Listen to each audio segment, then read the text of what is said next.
Maya Durga. Rimpa, a small daughter of Bangla village, comes out from her village for searching the soul of Ma Durga. She finds that Durga resides in every woman in city. Ma Durga is everywhere, wherever she goes. She thinks, is Durga a force of divinity or an ordinary woman? Or Durga is someone who's powerful from inside, emotionally strong and capable of handling life's challenges. No problem is too big for her. She is an everyday woman leading an everyday life.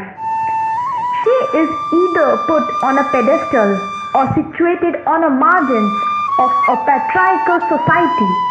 Why can't she walk the road to equality? It becomes crucial to see how a woman in the present world finds her place.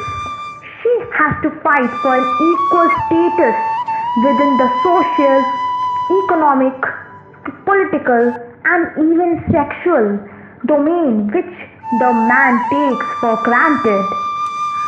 No matter how much you try to curtail her, cage her, or drown her, she will only rise and float and fly.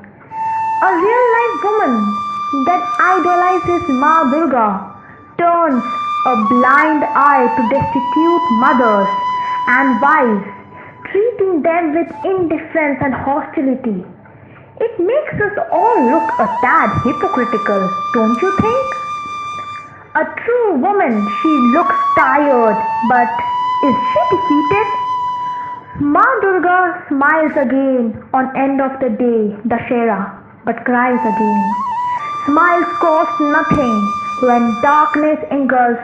The only hope that survives during tough times is the promise of a new dawn. On the last days of Ma Durga, Vijayadashami, every woman plays with sindoor, called Sindoor Khela. Mirth, celebration, music and dance add colors to this small world. Hardship and humiliation, she has braved all odds. Nothing can break her undying spirit. There's a story hidden in her eyes, but does the story have a happy ending? Ma Durga again comes in the life of real world and says, Ashti bochor abar hobe.